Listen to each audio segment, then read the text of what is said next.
I still remember the exact moment everything changed. It was a Tuesday afternoon. I was sitting at my desk, trying to finish work before the day ended, when my phone buzzed. Normally, I ignored messages from numbers I didn't recognize.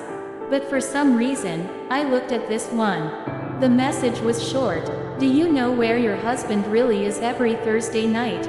I stared at the screen. At first, I thought it had to be a mistake. Maybe it was meant for someone else. Maybe it was some strange joke. But something about it made my stomach tighten. I typed back immediately. "Who is this?" No response. A minute passed. Then another. Then my phone buzzed again. "I have proof." My heart started racing. Proof of what? Before I could reply, a photograph appeared on my screen.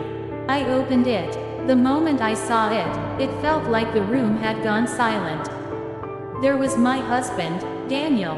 The man I had been married to for 11 years. The man I trusted more than anyone. He was sitting at a restaurant table, holding hands with another woman. Not sitting across from a client. Not attending a business meeting. Not discussing work. Holding hands. Smiling. Looking completely comfortable. Completely happy. I stared at the image, hoping I was somehow misunderstanding what I was seeing. But there was no misunderstanding. Then another photo arrived. And another. Different locations. Different clothes. Different dates. Months apart. My hands started shaking. The evidence was impossible to ignore. This wasn't one bad decision. This wasn't one mistake. This was a relationship. A secret relationship. I felt sick. Every late night. Every canceled dinner. Every unexpected business trip. Every excuse suddenly came rushing back into my mind. Then one final message appeared. "I thought you deserved to know." And just like that, the sender disappeared. No name. No explanation. Nothing. I should have called Daniel immediately. I should have confronted him the moment he walked through the door. But I didn't. Something stopped me. Maybe it was shock. Maybe it was instinct. Whatever it was, it made me do something I never thought I would do. I stayed quiet. That evening, Daniel came home exactly like he always did. He walked through the front door, smiled, set down his keys, kissed my forehead, asked me how my day had been. And for the first time in 11 years, I looked at him and saw a stranger. A stranger wearing my husband's face. We sat down for dinner. He talked about work, traffic, a difficult client, normal things. I listened carefully. Every word sounded different now. Every explanation felt rehearsed. Every story felt suspicious. Then he casually mentioned that he would be working late again on Thursday. The lie came out so naturally. So easily. As if he had told it 1,000 times. Maybe he had. I smiled and nodded. But inside, something was changing. For years, I had trusted him completely. Now I wanted answers. Real answers. That night, after he fell asleep, I lay awake staring at the ceiling. Questions filled my head. Who was she? How long had this been happening? Did everyone know except me? And the question that hurt the most. Did he ever really love me? By morning, I had made a decision. I wasn't going to confront him. Not yet. I was going to find out everything. Thursday arrived faster than I expected. The entire day, I felt nervous. My heart wouldn't slow down. When Daniel called to tell me he would be working late, I acted like nothing was wrong. Then I got in my car and followed him. Part of me still hoped the photographs were fake. Part of me hoped there was an explanation. But deep down, I already knew. I parked across the street from a restaurant. The same restaurant from one of the photos. And I waited. A few minutes later, Daniel arrived. Then she arrived. The woman from the pictures. I watched them smile when they saw each other. I watched them hug. Not awkwardly. Not casually. Comfortably. like two people who had done it countless times before. The sight hit me harder than I expected. I sat frozen in my car while they walked inside together. For nearly an hour, I stayed there, alone, trying not to cry, trying not to scream, trying not to run inside and demand answers. Eventually they came back out, laughing, talking. Daniel touched her shoulder, then her hand, small gestures, but intimate ones, the kind that revealed everything. When they left, I followed again. And what I discovered next nearly broke me. They drove to an apartment building. Together. My stomach dropped. This wasn't casual. This wasn't temporary. This was another life. A second life that had existed without my knowledge. I sat there staring at the building. Unable to move. Unable to think. And then another realization struck me. If he had been maintaining this relationship for years, how much money had he spent? How many lies had he told? How many secrets was he hiding? Because people who live double lives rarely stop at one lie. The next few weeks changed everything. I started paying attention to details I had ignored for years. One evening, while organizing household paperwork, I noticed a credit card statement. At first it seemed normal. Then I noticed a purchase from a furniture store. Nearly $2,000. We hadn't bought furniture. I checked further. An electronics store. A home decor shop. More purchases. More expenses. I began reviewing older statements. By the time I finished, I was staring at a number that made me feel physically ill. Over $40,000. Gone. Spent in secret. Spent on a life I knew nothing about. I sat at the kitchen table for hours reviewing records. And the deeper I looked, the worse it became. Bank transfers. Regular payments. Small amounts sent over and over again. Eventually I found the recipient. Her. The woman from the photographs. The woman from the apartment. The woman Daniel claimed didn't exist. He wasn't just seeing her. He was financially supporting her. Every discovery felt like a new betrayal. Not because of the money. Because of what it represented. Planning. Commitment. Choices. Every transfer represented a decision to deceive me. And still, somehow, the truth wasn't finished. One evening, while searching online, I stumbled across an old social media profile connected to her. I wasn't expecting to find much. But then I noticed a photograph posted years earlier. At first glance, it looked ordinary. Then I saw someone standing in the background. I zoomed in. My heart nearly stopped. It was Daniel. The date on the photo made my hands shake. 6 years earlier. I checked again. Then again. The timeline became impossible to ignore. Their relationship hadn't lasted 3 years. It had lasted at least 6. Possibly longer. 6 years. Nearly half my marriage. I sat staring at my computer screen, unable to process what I was seeing. Half my marriage had existed alongside another relationship. Half my marriage had been built on lies. And then, as if that wasn't enough, I received an email from an anonymous sender. There was no greeting, no explanation, only one sentence. I think you deserve to know everything. Attached were screenshots, dozens of them, messages between Daniel and the other woman. I opened them with trembling hands. At first, I wished I hadn't. Then I couldn't stop reading. There were conversations about trips, memories, plans, future plans. The deeper I read, the more painful it became. Then I found a message that changed everything. She had asked him a simple question. When are you finally going to tell her? His answer was immediate. I just need a little more time. A little more time. I stared at those words. How much more time? Another year? 5 years? 10? How long had he planned to keep me trapped inside a lie? Then I found the message that hurt most. She asked him whether he still loved me. His response came instantly. No, I stay because leaving would be complicated. I felt like all the air had left my body. I read it again, and again, and again, not because I doubted it. Because I wished I did. After everything we had built together, that was what I had become. A complication, not a wife, not a partner, a complication. That was the moment I finally broke down. For the first time since receiving the anonymous message, I cried. Not because the marriage was ending. Because I realized it had already ended years ago. I just hadn't known it. And somewhere inside that heartbreak, a new feeling began to grow.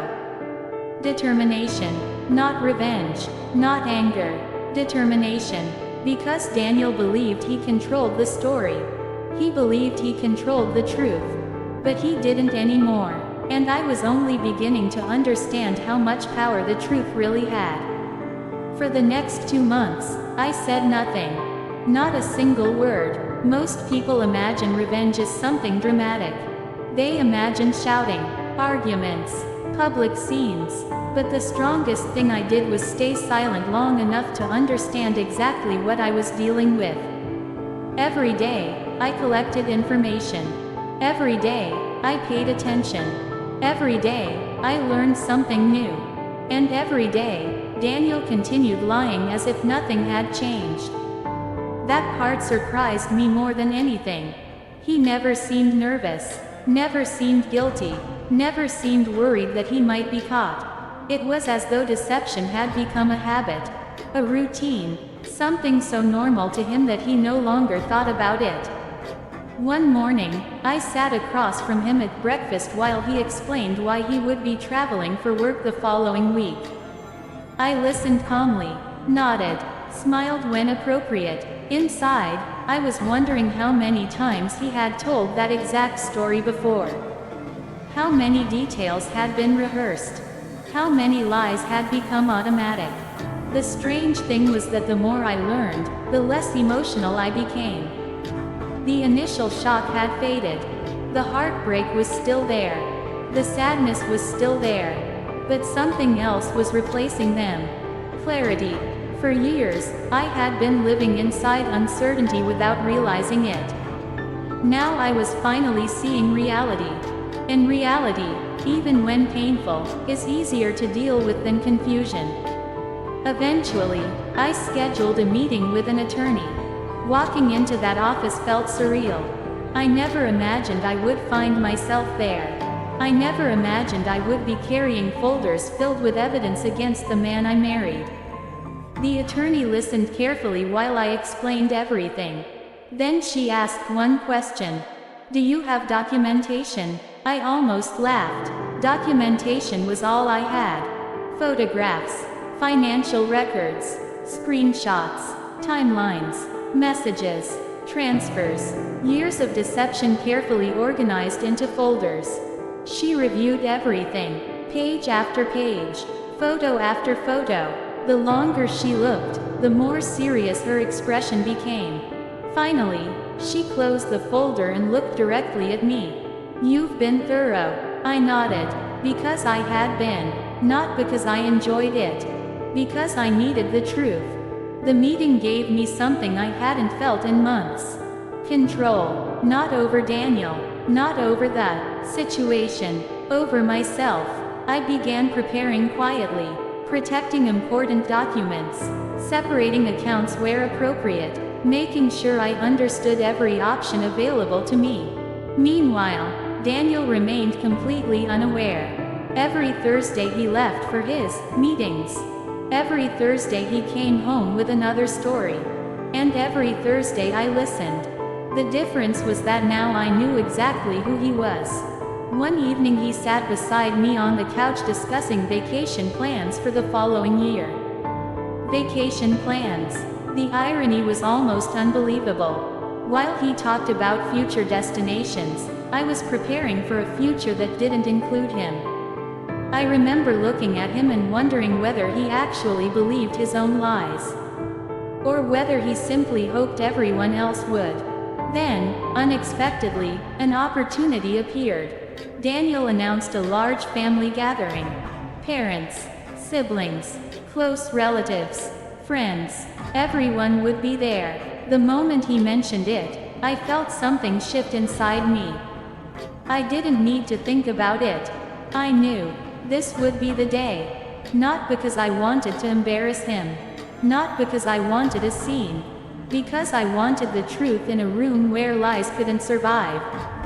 The morning of the gathering felt strangely peaceful. I woke up earlier than usual. Made coffee. Sat quietly by the window. The sky was clear. The neighborhood was calm. Everything looked normal. And yet I knew my entire life was about to change. Daniel spent the morning getting ready. Humming to himself. Checking his phone. Talking about what food his mother would probably make. Watching him felt surreal. He seemed completely relaxed. Completely comfortable. As though he had no idea the ground beneath him was about to disappear. We arrived at his parents' house shortly after noon. The house was already full. People greeted us with smiles, hugs, questions about work, questions about life, the usual conversations. For a few hours, everything appeared normal. Children ran through the house laughing. Relatives exchanged stories. Friends caught up on old memories. Daniel moved through the crowd effortlessly, smiling, laughing, playing the role everyone expected him to play. At one point he wrapped his arm around my shoulder and kissed my forehead. A familiar gesture, one he had performed countless times before. This time it felt different. Not painful, just empty, like watching an actor repeat a line from a script. Hours passed. Dinner ended. People settled into comfortable conversations. Then I stood up. At first nobody noticed. But when I picked up the folder I had brought with me, the room gradually became quiet.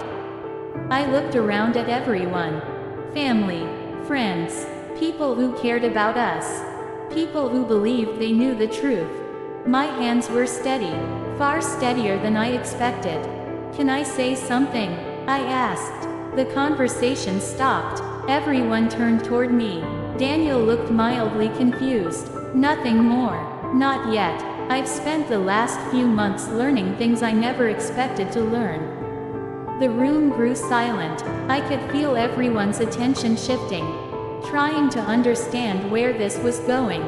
Daniel's smile faded slightly. I opened the folder. Slowly, carefully. No drama, no anger. Just facts. I placed the first photograph on the table. A few people leaned forward. Then another photograph. And another. And another. Different locations. Different dates. Years of evidence. The room became completely silent. Nobody needed an explanation. The pictures explained themselves. I watched Daniel's face lose color. For the first time all day, he looked afraid. I continued. For years, I trusted my husband completely. Nobody interrupted. Nobody moved. I believed every late meeting, every business trip, every excuse. Daniel swallowed hard. The confidence he carried all afternoon was gone. I began placing documents beside the photographs. Financial records, bank transfers, timelines, evidence, not accusations, evidence. Every page revealed another piece of the story he had hidden. Every page made it harder for him to deny reality. His mother looked from the photographs to Daniel, then back to the photographs. The sadness on her face was almost harder to watch than the betrayal itself. Daniel finally spoke. His voice sounded smaller than I had ever heard it. "Can we talk privately?" I shook my head. "No." His eyes widened. The room remained silent. I spent years living inside private conversations. My voice never rose. No more private conversations. Nobody argued. Nobody defended him. Nobody stopped me. I continued laying out the truth, one piece at a time. The most powerful moment wasn't when people saw the pictures. It wasn't even when they saw the messages. It was when they saw the dates. Years. Not months. Not weeks. Years. The length of the deception changed everything. A mistake can be explained. Years of deception cannot. Finally, Daniel's father looked directly at him. His voice was quiet, disappointed. "Is it true?" The question hung in the air. Daniel looked around the room. At his family, at his friends, at me, then down at the evidence spread across the table. For a long moment, nobody moved. Nobody spoke. And then he nodded, just once. A small movement, but it carried the weight of years. The room seemed to exhale all at once. The truth was finally out. No more stories. No more explanations. No more pretending. The secret that had survived for years had lasted only a few minutes in the light. And in that moment, I realized something important. Exposing the truth wasn't revenge. It was freedom. For years, Daniel had controlled the narrative. Now he couldn't control anything. And what happened afterward would change both of our lives forever. The days that followed felt unreal. For years, Daniel had managed two separate lives. Two versions of himself. Two completely different stories. Now those stories had collided. And once they collided, there was no way to separate them again. At first, my phone wouldn't stop ringing. Call after call, message after message, voicemail after voicemail. Most of them came from Daniel.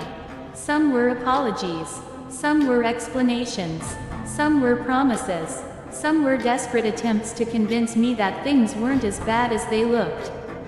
The strange thing was that months earlier, I would have given almost anything to hear the truth from him.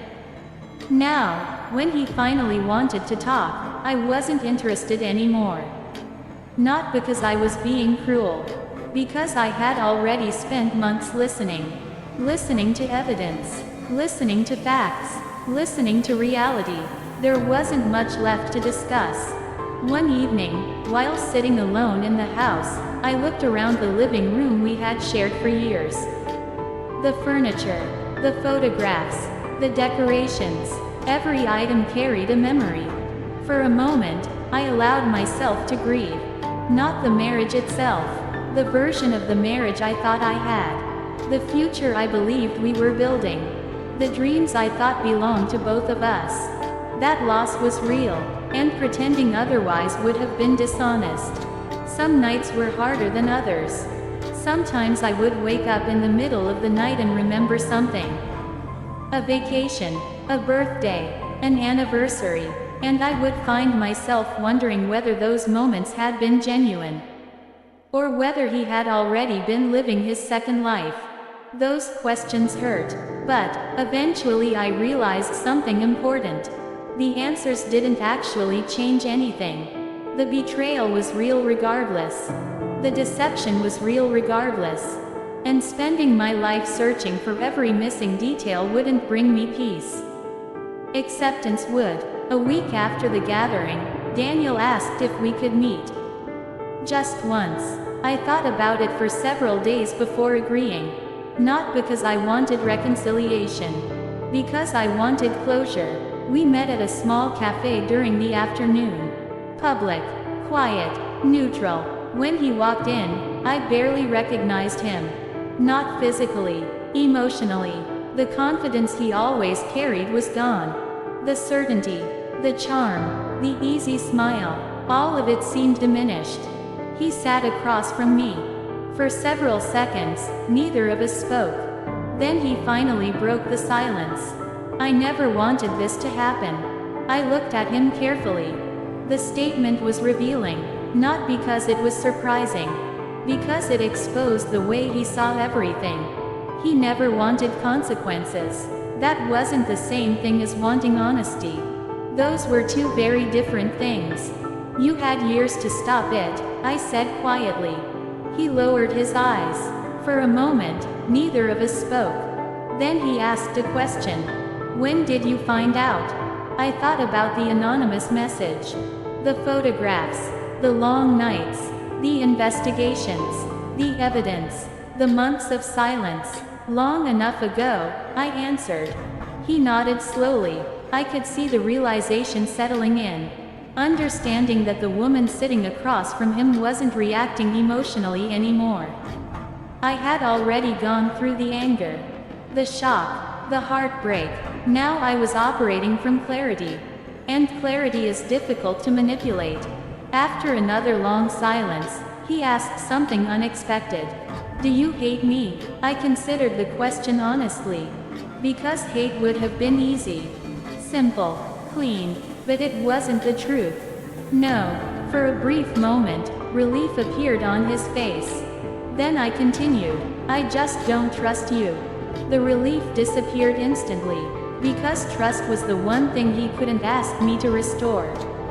Trust isn't rebuilt with apologies. It isn't rebuilt with promises. It's rebuilt through years of consistent honesty.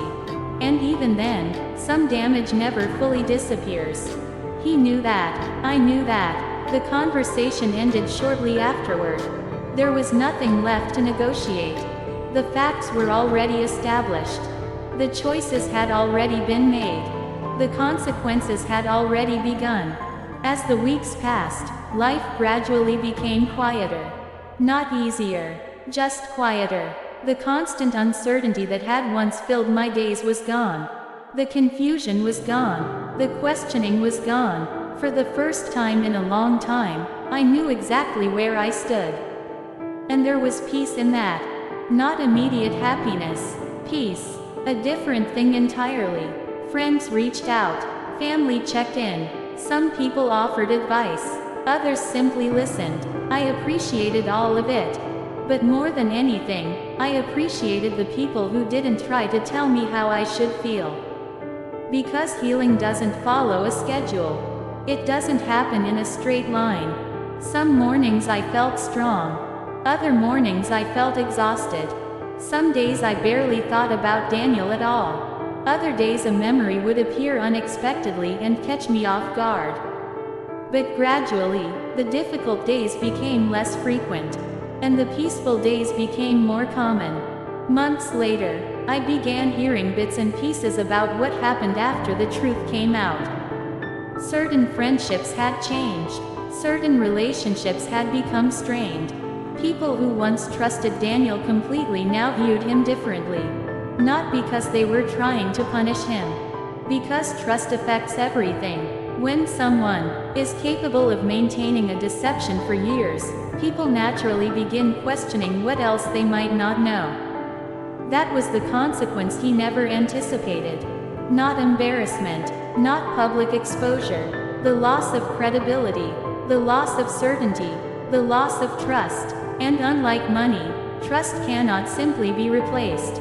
I also learned that his relationship with the other woman eventually ended.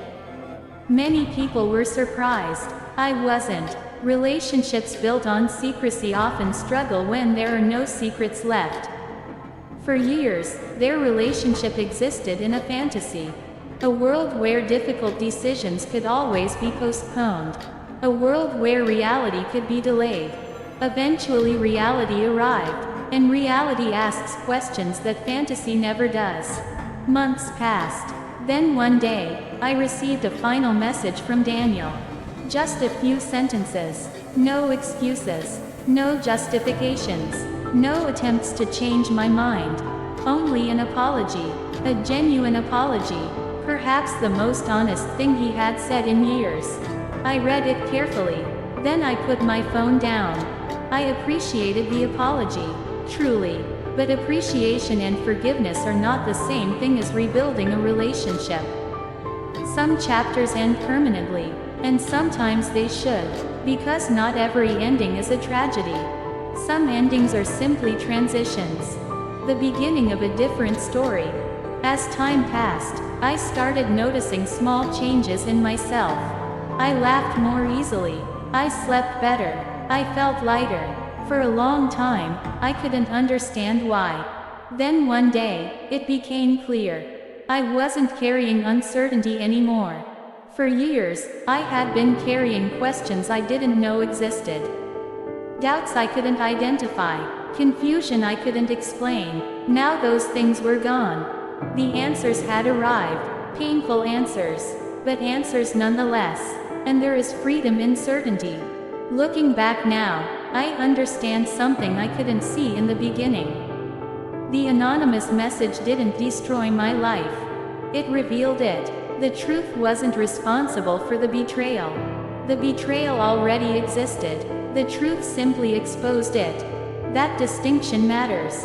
Because many people spend years fearing difficult truths. They avoid them, ignore them, delay them. They hope that not knowing will somehow protect them. But ignorance isn't protection, it's postponement. Eventually, reality arrives whether we're ready or not. And when it does, we have a choice. We can spend our lives wishing things were different. Or we can accept what is true and move forward. I chose to move forward. Not because it was easy. Because it was necessary. The woman who received that anonymous message on a Tuesday afternoon believed her life was ending. She was wrong. What was ending was an illusion. A story built on half-truths. A relationship sustained by deception. A version of reality that never truly existed. The life that came afterward wasn't perfect. No life is. But it was honest. And honesty is worth more than comfort built on lies. If I learned anything from the experience, it's this. Truth is patient. You can hide it, delay it, avoid it, explain it away, but eventually it arrives. Always. And when it does, it changes everything. Daniel spent years protecting a secret because he believed the secret protected him. In reality, the secret was slowly destroying everything around him. Trust, respect, credibility, relationships, all of it. The cost simply hadn't arrived yet. But eventually, every deception presents its bill. And eventually, everyone must pay it. As for me, I didn't win because someone else lost. I didn't win because I exposed him.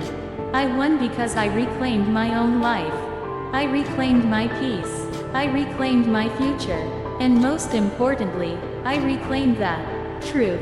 Because at the end of the day, the truth gave me something the lies never could. Freedom.